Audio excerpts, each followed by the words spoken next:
Now, I got saved in 1996.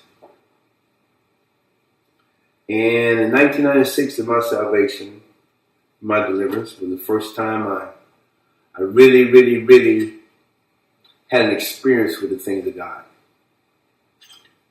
Now, before then, I was a drug dealer, drug addict, also a certified mechanical contractor for the state of Florida. Still am. And what I considered that time a happily married man with 2 kids. But yet still didn't have no sense of God. I belonged to a secret organization that based things on the things of the Bible and God. But, because of the action of so many, I finally realized that, that wasn't the perfect example of how to follow the things of God.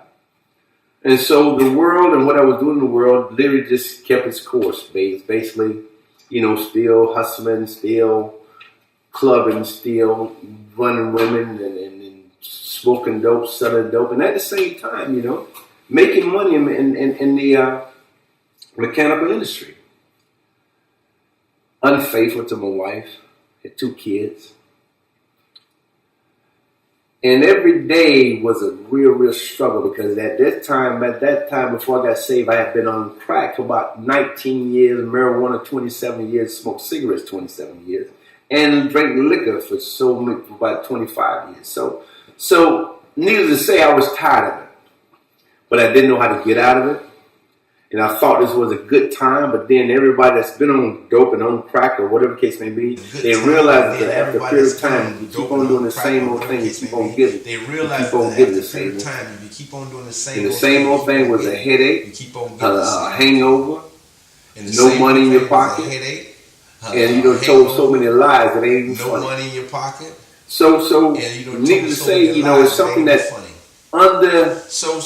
in your heart, that you need help.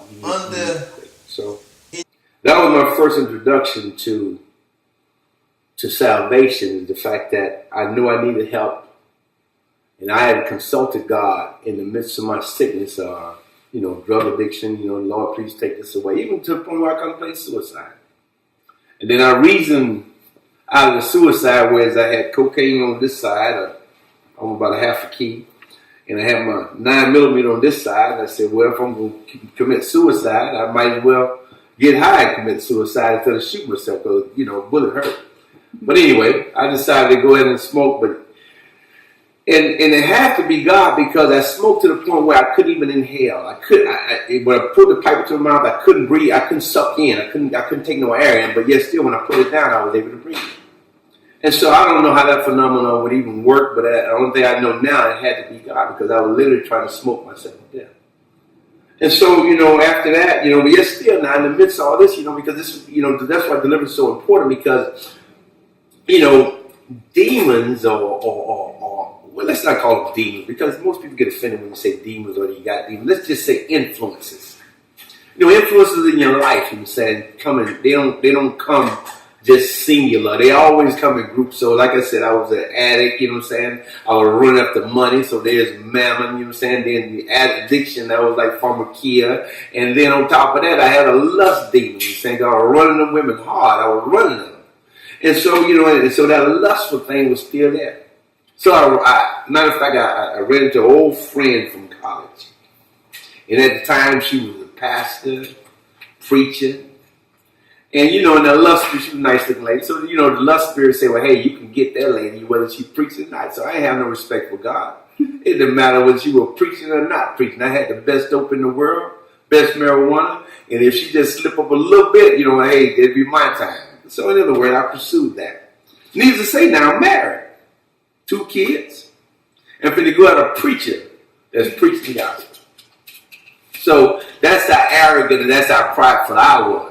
So you go for that right there. You go to try, you do all the little moves and things of that nature. So I thought I was pretty slick. So, she had a little church. So I said, well, I'm a mechanical contractor. I come do some free air conditioning work, So did a few things for her, And then at the time, she was going to a particular place to preach. I said, well, hey, I'm heading down to that place too. I was heading down to go pick up some dope. She was going down there to preach. So I met her down in, I think, Fort Lauderdale. I'm in Fort Lauderdale now. I met her there. And when I got there, she was preaching, and she was preaching, sounding good. And I never heard that type of preaching before. You know, like I said, you heard things of God. You know, I had been married, so you had to say the marriage vow. I got married in the church.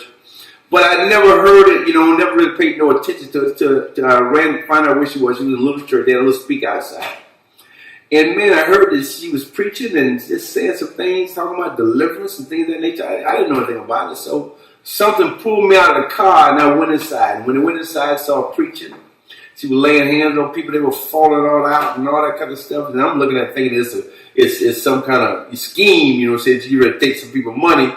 You know, because I know when I knew her from the past, you know, we was in Tallahassee, you know, selling dope and all that kind of, but I guess, you know, she had changed. But anyway, went in there, saw it, and even the children would fall down, so I thought it was a joke. But anyway, afterwards, I got a chance to talk with her, you know, so I got that plan. Because I still want to, you know, I still want to do what I want to do. That's my purpose. You know, I had a little marijuana, cocaine pocket, just in case you want to revert back. But anyway, you know, just been talking. And then that's when, you know, I wanted to ask her, because I know she come from the streets. I said, well, is this God thing real?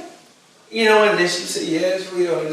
And I said, okay. And then so, you know, believe me, you know, my eyes on them legs go so I want to try to figure, you know, when you know, just like anybody trying to get next to a lady or a lady trying to get next to a man, you try to find a common ground of something that they would like. So I said, well, hey, you know, how do you get like you? So, you know, I want to get that common ground. So you say, well, you have to get saved. I said, well, hey, well, it's time for me to get saved then. How do you do that? And so she led me to sinner's prayer. So, you know, I was a patient kind of fellow, so I just figured I'd just go in and get that little thing, sit there and talk for a while, ask a few questions about the things in the church. And so, you know, I said the sinner's prayer, so I left. So I felt like I had planted a seed.